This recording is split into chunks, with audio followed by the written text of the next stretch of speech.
I'd worked for a company for 5 years, and one of the jobs I had to do was to run a program to save them 210 million for a 5% drop in service quality. So 5% drop in service quality, but we get $210 million. Seems like a fair trade. I Right. didn't do I didn't do that. I saved them 350 million, not 210, 350 million. And we didn't have a 5% drop in performance. We had a 50 to 500% improvement. My goodness. You are listening to The Marketer, a podcast for modern day marketing professionals.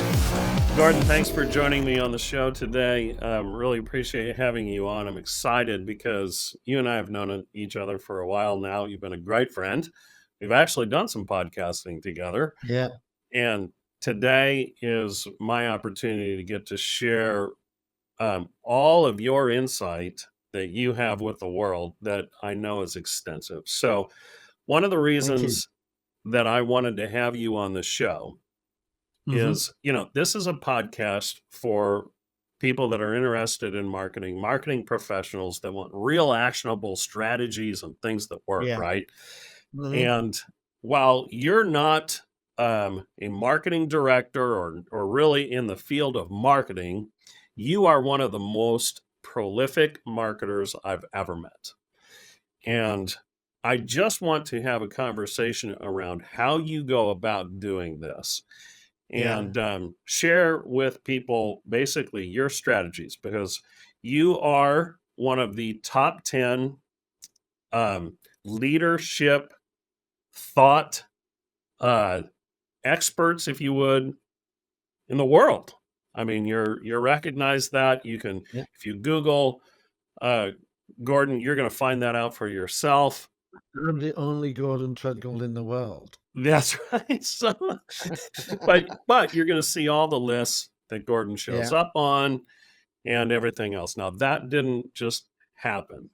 That was No. intentional and that was directed. So I know that you are putting out content on a bunch of different platforms. Hmm. You and I have had conversations so much in the past about your approach to content and what Yeah. its purpose is, how you go about doing it.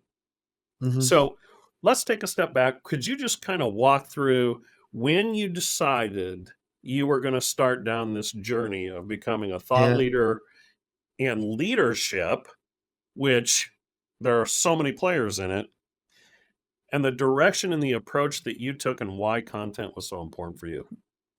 So, do you want the truth or do you want the glossy answer that sounds really good? Like it was I like it always was love the truth. intentional. Yeah. So so about 12 years ago, I was sick of the job I was doing. My boss was driving me batshit crazy. I think that's probably uh, an accurate phrase. And I thought, I'm gonna look for another job. And somebody said to me, they'll Google you to find out who you are. And I was like, really? I've never done that. So I Googled myself and I found I was the only Gordon Tredgold in the world. And it was just tumbleweed. And I thought, man, I can't even pretend. Oh yeah, that was me. Yeah.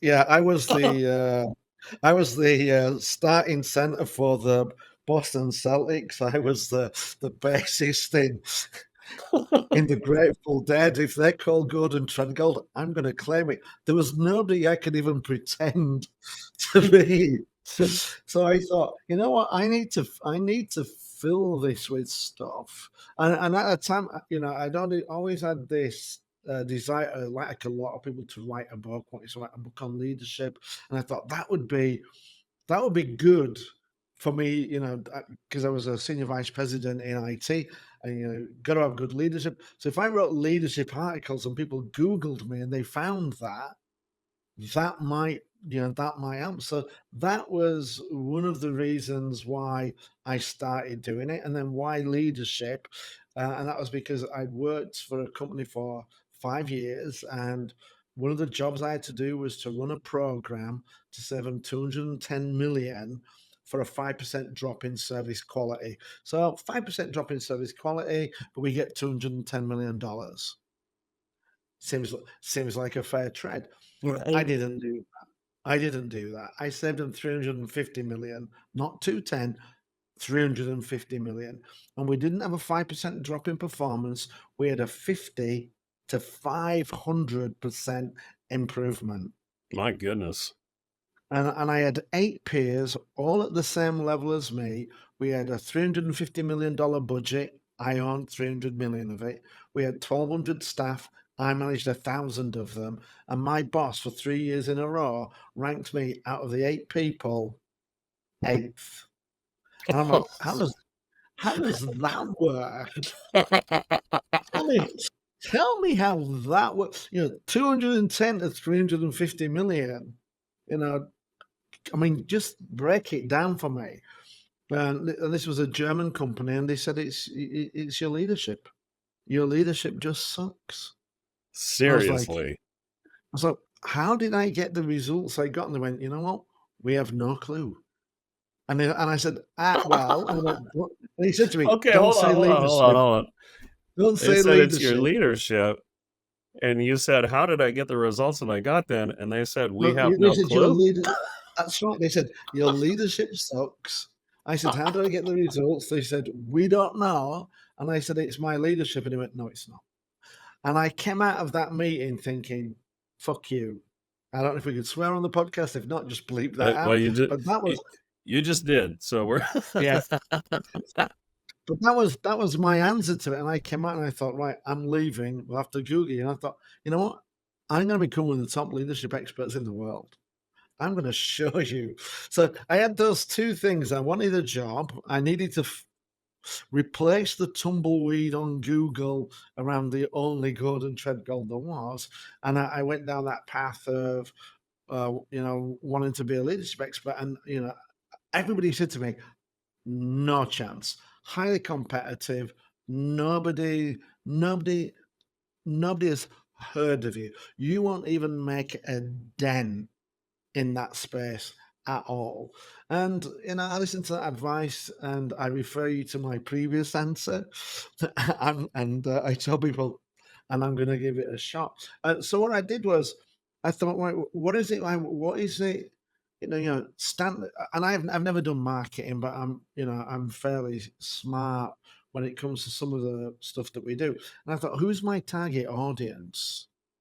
Who's my target audience? Who's my, what's my avatar of my ideal target audience person? And the reason why I knew this was BS about my leadership is because I had 150 testimonials on LinkedIn, people saying Gordon's the best leader I've worked for. Gordon's helped develop me. So I was a good leader, and I thought I lead a little bit differently. And I thought I want to share how I've got to be a senior vice president which was through leadership. And I thought, my target avatar is I'm 53. I want to talk to my 30-year-old self. What would I tell my 30-year-old self that I know now that I wished I'd known at 30? And can I explain it in a way that my 30-year-old self would understand it? So I can't be using big words, lots of jargon, so explain leadership to my 30-year-old self in a way that I could understand it. And I did that with just who am I writing to get the tone of what I was doing. I didn't necessarily think of it as a target market, but just who I was writing to so I could be consistent. And what was interesting was there's a lot of people in that 30 to 35 range who want to be better leaders. So there was a ready-made market for people who wanted this content. And I just started writing. I wanted to write a book, didn't know how to write a book. And I thought, okay, how can I do that? You know what I'll do? What would be the chapters that I'd like to put in a book? And what I'll do is I'll write a blog on each of the chapters to just get me started. And when I've written 30 blogs, I'll pick the 20 best and think, right, does that give me a structure for a book? And then can I just extend each of those? And by the time I got down to 30, I hadn't covered enough topics to really pull a book out of it. I thought, okay, I'll push to 50. When I wrote my 50th blog, um, I had the stuff. So I thought, okay, right, now I can. And I was training myself to run a marathon. And what I realized was the things I was doing to run a marathon, I was doing uh, was all about leadership. And I thought, can I pair the two together? So I wrote a book, Leadership, It's a Marathon, Not a Sprint. And I went with the Imperial system, 26 miles. So it's got 26 chapters. Didn't go with the metric system and ended up with 42 chapters. Smart. And I was able to write articles on, setting a goal. How would you do that in leadership? Development, training, recognition, planning, preparation, celebrating success. And it gave me a structure for a book. So I started doing all of that. And then I thought, who's going to read this stuff? Because I'm just posting on the internet, and I don't have, I'm waiting for the audience to come to me. And at the same time, my son had just gone to university to study music, to be a musician. And I said, we need to build a following for you. And he's like, Dad, just young man's game, step out. And I thought, I'm going to do it anyway, so that when he needs my help, your kids never need your help, No, except no, fiscal, never. except for financial. Yes, Um, yes. yeah, And room and I'm board. yeah, yeah, and so I'm going to figure that out. So when he asks me, he can do it. So I started building a following on Facebook, and what was interesting was I was boosting posts, and I was boosting towards the US, but I built this was during the Arab Spring, and I was getting all of these followers in Tunisia, Egypt, and I thought, you know what? I'm not going to focus on America because it was hard to break that. What are the plants that are growing? What are the plants that are growing? Because if you want to build a reputation, if you've got 10,000 followers, nobody says, but where are they from? You might, if That's you want true. to sell them something.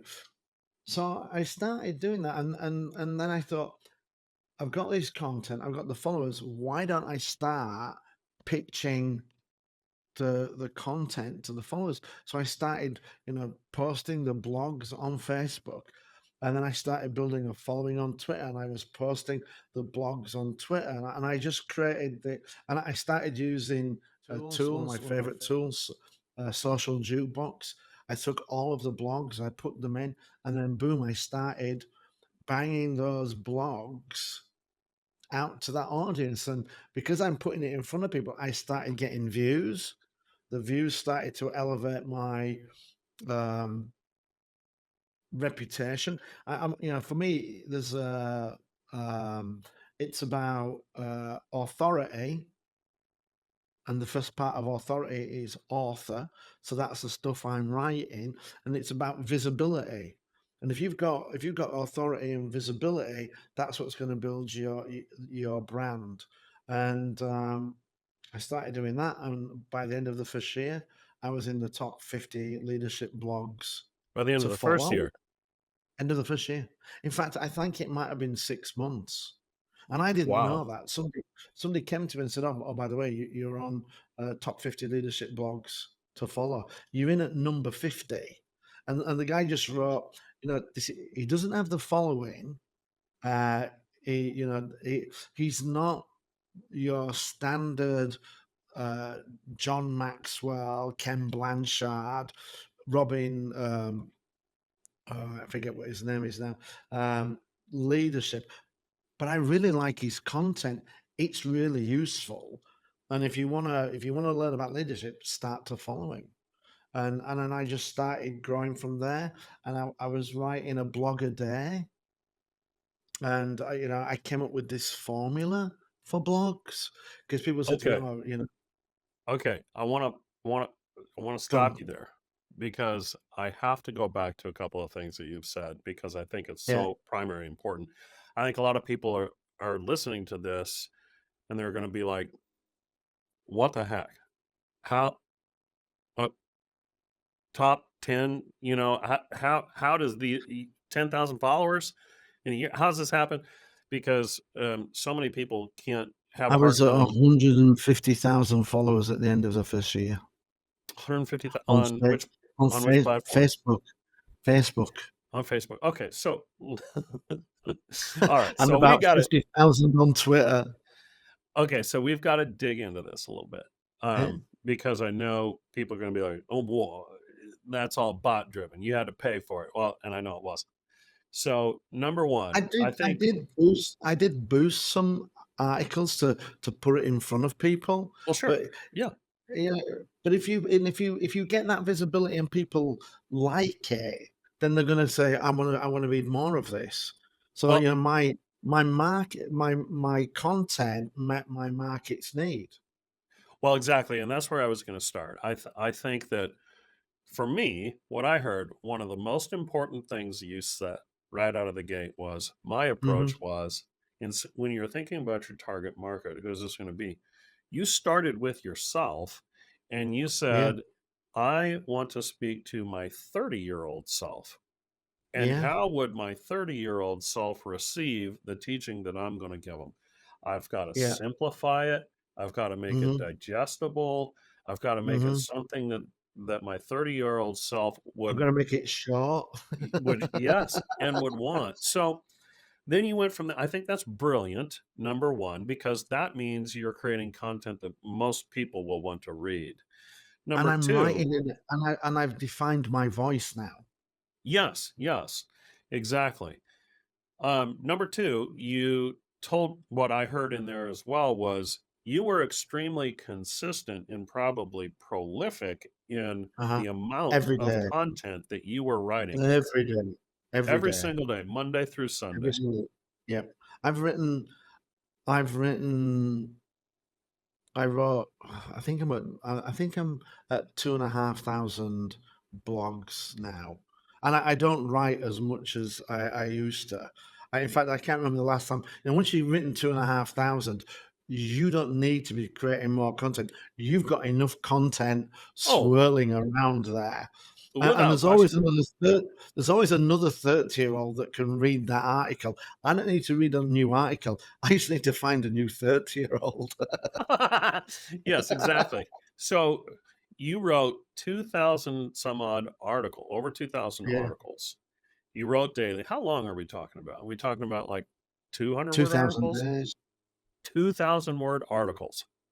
No, so no, that my articles were 400 to 800 words, Okay. probably averaged 600, but it could be anything from 400 to 800 words because Okay. I figured I've got, uh, 2, 2 to 4 minutes. Yep. So you're gonna Good. go and read it, and I made a lot of the titles. The thing about clickbait is that the content doesn't deliver on the title's promise. But if you've got a good title and then because the good title will get people to open it. And You know, now I totally free agree. sex, free sex, and people go, "Oh, I'll click on that." And when you open it, it's how to program the iPhone 15. This is not what I wanted, but Yeah. so the title gets people to open it. The Yes. content is what gets people to share it. Now you're totally right. But I know you've got a formula for this that I'm dying to hear. But before I get into it, how did you get all those followers? What was your So I approach?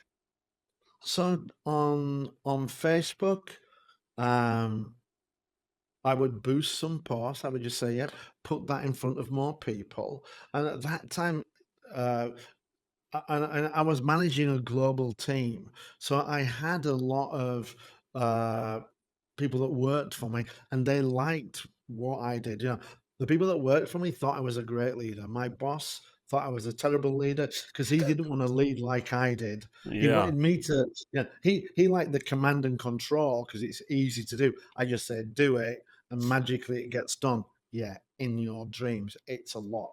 There's more to it than that. But my teams liked it. And I had a big team in Egypt, about 26 people, and Tunisia. So during the Arab Spring, when leadership and they were sharing the content like crazy, and I Uh, had a team in India of 300. So I was, wow. I was sowing seeds on fertile ground, Yes. and then when I got up to 150,000 followers. I mean, I had 90,000 followers in Egypt alone at one point. Wow. And I got up to about 270, 275,000. That's when I went on Twitter. And then with Twitter, it was just that, I used some tools to do it. Uh, I don't think that tool's available now. Managed Flitter, it used to be called. And what you could say is like, Ken Blanchard, he's got 1 million followers on Twitter. Why don't you do me a favor? Follow the people that follow him. Because if they like Ken Blanchard, they're going to like me. So I honed in and and identified the people that were in my target market, and I said, I follow you, and I got about 55, 60% follow back. Now, And I does did I, that hold did true on other platforms like LinkedIn? It was well, LinkedIn. LinkedIn's. Um, there's an expression: "Flattery gets you nowhere," but it's not true. Flattery will get you into a lot of places. So on LinkedIn, I started showing the content, and I used a tool called Linked Helper, which allowed me back in that day to reach out to 100 people. And again, it would be targeted. I would target heads of HR, the who I thought would be my target clients and who would be interested in leadership. And then I would reach out and I would just say, hey, given that we're both passionate about leadership development, I'd love to add you to my network. And and then what would happen is that I would get a 60% feedback. And that's how I went from 5,000 up to 30,000. I mean, I think I'm currently at 29,994, 84, because I had a new contact request come in, and I just checked the number. But I was also writing on LinkedIn, and some of the things I was doing on LinkedIn to create the visibility is I joined things like some of the groups like Harvard Business Review. Why would you do that, Gordon? Because there's 2 million members. And I could post in that group. That's now potential 2 million eyeballs. Hmm. HR.com. That's got 1 million people in my target audience. Boom. I'll join that and I'll post articles in that. I'll add comments onto a few others. CEO groups, CXO, COO. So I targeted all of the people that I thought would be interested in leadership. And I was just putting the content out. So some of it was organic, some of it was me reaching out and people feeding, connecting back. But I think within 2 years, I had 500,000 followers. Wow. And then Now that's across all the platforms, right? across LinkedIn, Twitter, and Facebook, I've got about 25,000 on Instagram, but I just can't keep up with Instagram.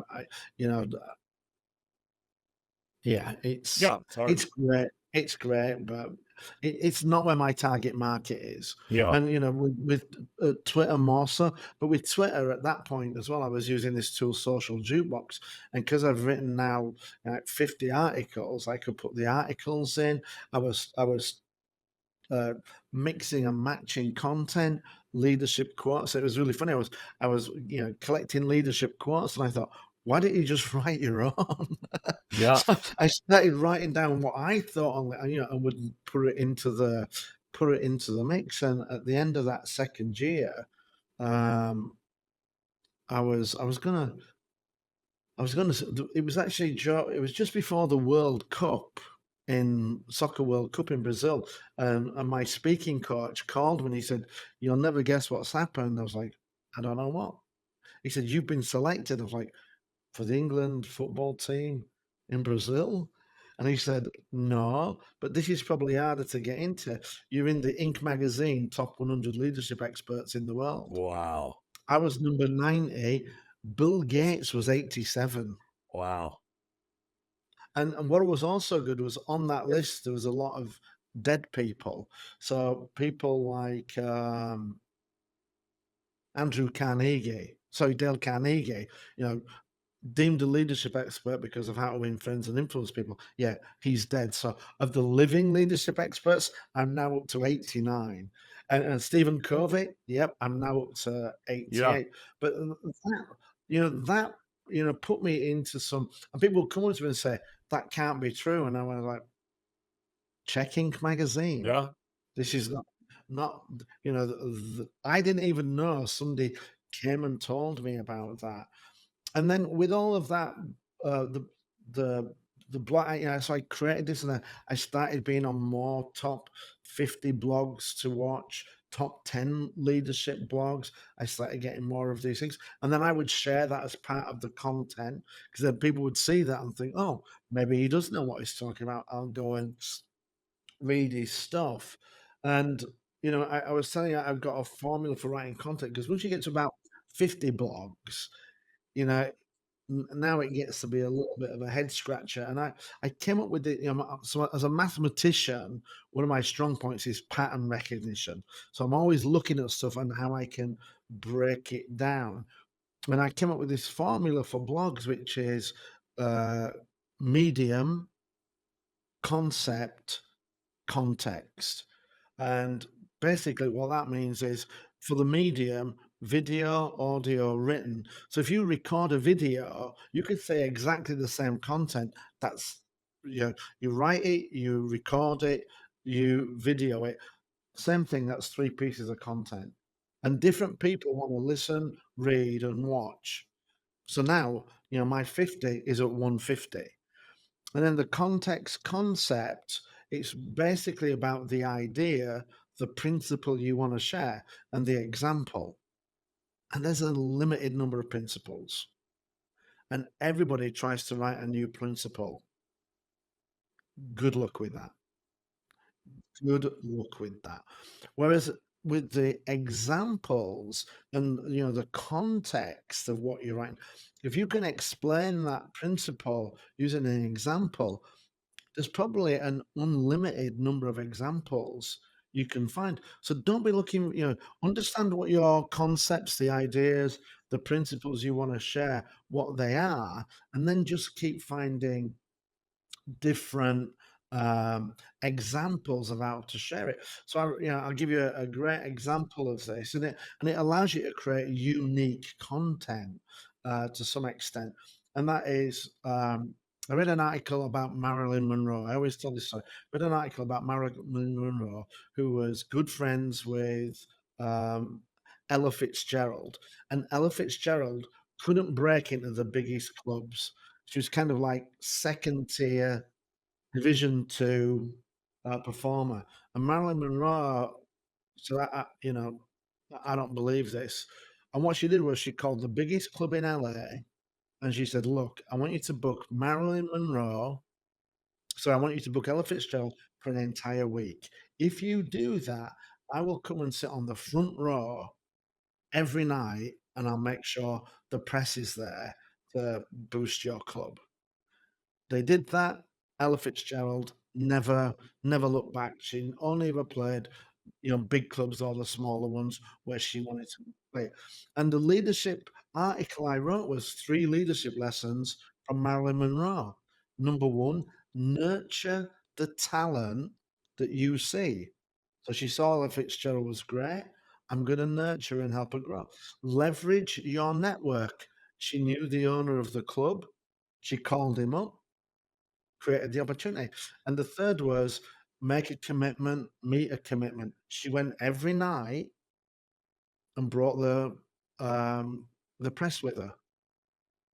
So now I've written a leadership, 3 leadership lessons from Marilyn Monroe. Who's writing that? Yeah. And people are, Yes. people are going to go, oh, I'll have a look at that. And, we think about where we are right now. I could write 5 leadership lessons from Pete Carroll, 5 leadership lessons from Nick Saban, 5 leadership lessons from Bill Belichick.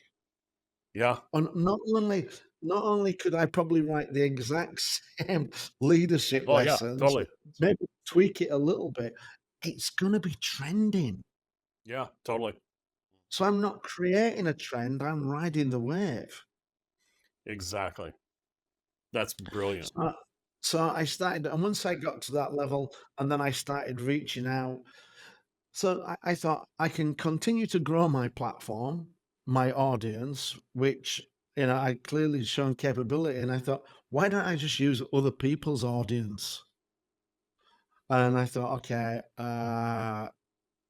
what can I write for? And I had a good friend, and he said, why don't you write for Huffington Post? I said, how would I do that? And he said, I bet you any money Ariana Huffington's email is ariana@huffingtonpost.com. Why don't you write to her? And I was like, okay. How would I pitch it? And he said, look, flattery gets you everywhere. So why don't you find an article that she's written? And she'd written an article about dogs. And I'm a cat person. Dogs, take them or leave them. But she wrote this article on dogs. And he said, write to her and say, I just read your article on dogs. Oh my God, that resonated with me so much. I really love the way blah, blah, blah, blah, blah, blah, blah, blah, blah. I've always been a fan and admirer of you, but this article really took it to the next level. And I'd really like to write for Huffington Post. It's an article I've written. What do you think? I mean, it's a little bit like asking her to marry you on the first date, which, maybe don't do that. Some people do. Some people do. And some people get to regret it for the rest of their married lives. So I did that, and I can remember the day I did it. It was December 25th. Yeah, I was off work, and I thought, I'll do it. It was Christmas yesterday. I'm bored. There isn't a good movie on. My team are out of the playoffs. Don't need to watch that. So I wrote the article on December 25th. December 29th, she wrote back and said, I really appreciate your words. I loved your article. I'd love for you to write for Huffington Post. And the other thing I did was, I'd love to write for you, Huffington Post. Here's an article, and here are some of the other places I've written, and I'm a top 10 leadership expert. So I was leveraging some of the credibility I've got. And I wrote my first article in Huffington Post. I think it was like January 5th, something like that. And then they gave me backdoor access, because I started sending articles, and they went, you're writing one a week now. And why don't you just use the door, go in, write them and post them yourself? I mean, that was, talk about license to print money in terms of building a brand. So I started doing that. But you were restricted. Anything you wrote on there, you couldn't post anywhere else for 5 days. So now I would write it, and then 5 days later, that would be my blog. So now I'm repurposing the same blog on 2 different platforms. And then when I'd written for Huffington Post for a while, I thought, okay, I'd like to write for Inc. magazine. And I said, a friend who was doing this said, how do I do it? And he said, why don't you write to contributors at Inc. magazine and see what that says? So I did that, and I got an email back saying, this is the approach, send us this, and this. And then I wrote to Inc. magazine, obviously writing, and by the way, I'm in the Inc. magazine top 100 leadership experts and speakers. You know who I am, and I'd like to write for you. So they actually had an interview with them, and I was signed to a contract with them, and they said you've got to write a minimum of I think it was 4 blogs a month. They're not interested in somebody who's going to write one. You know, they can find it's too much effort. You know, you got to write a minimum of 4 a month. And again, they get, you know, I worked with an editor for the first 12, and they taught me about things like, you know, titles, structure. You know, write a blog about the one thing you need to know about marketing, because that'll get people in.